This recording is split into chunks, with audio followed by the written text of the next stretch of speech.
Unit 2B daffodils जो chapter है उसे सॉल्व करने वाला है। तो चलिए इस वीडियो को शुरू करते हैं। सबसे पहले इस चैप्टर में जो आए हुए जो वर्ड्स हैं, जो डिफ़िकल्ट वर्ड है, उसे हम देखते हैं। पहला वर्ड है वंडर, WANDER, वंडर, इसका अर्थ होता है भटकना।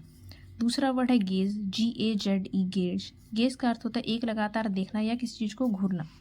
थर्ड वर्ड है वेल, VALE, वेल, वेल का अर्थ होता है घाटी। फोर्थ वर्ड है सॉलिट्यूड, सॉलिट्यूड, जिसका अर्थ होता है अकेलापन। फिफ्थ वर्ड है ब्लिश, ब्लिश, जिसका अर्थ होता है खुशी। सिक्स्थ वर्ड है स्प्राइटली, स्प्राइटली, जिसका अर्थ होता है जोश से भरा हुआ। सेवेंथ वर्ड है जॉकंड, जॉकंड, जिसका अर्थ होता है प्रसन्न या खुश। एट्थ वर्ड है काउच, आराम करने का स्थान। नाइन्थ वर्ड है मिल्की वे, जिसे हम आकाशगंगा कहते हैं।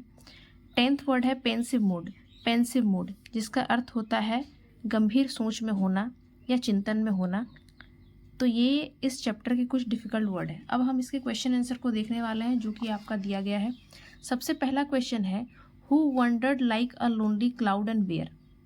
कहने का अर्थ है कि जो कौन है जो क्लाउड के जैसे भटक रहा था और कहाँ भटक रहा था। तो आंसर है the poet wandered like a lonely cloud along the countryside, यानी कि कवि ही वह व्यक्ति है जो कि लोनली क्लाउड के जैसे कंट्री साइड में भटक रहा था। अब हम दूसरा क्वेश्चन देखेंगे।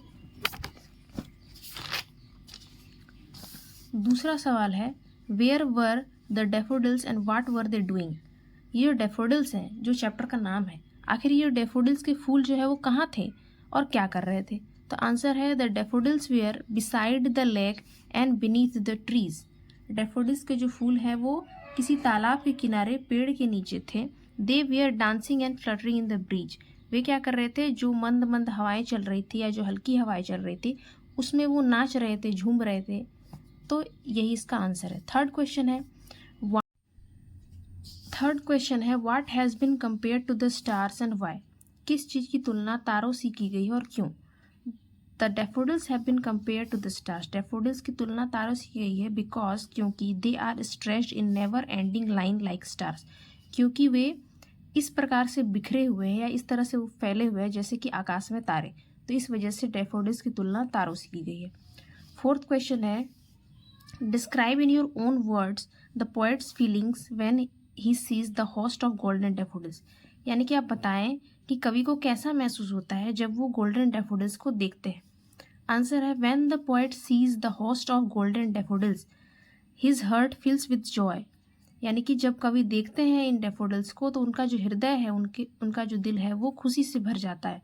And he enjoys the company of daffodils, और उन्हें डैफोडिल्स के साथ रहना, समय बिताना ये भी अच्छा लगता है, वो उसका आनंद लेते हैं। फिफ्थ क्वेश्चन है what happens to the poet when he is sometime in pensive mood. Question है कि कवि जो है वो कैसा महसूस करते हैं या क्या होता है उनके साथ जब वो कभी गंभीर सोच में होते हैं या उदास बैठे होते हैं। तो आंसर है when the poet is sometime in a pensive mood the site of a daffodils come in his mind. जब भी वो गंभीर सोच में होते हैं कभी कभी तो जो डैफोडिल्स का जो दृश्य है वो उनके दिमाग में आता है। And then his heart fills with pleasure, और उस वक्त उनका जो हृदय है वो फिर से आनंद से, खुशी से भर जाता है। तो यही आपका क्वेश्चन आंसर जो है यूनिट 2B डैफोडिल्स कंप्लीट होता है।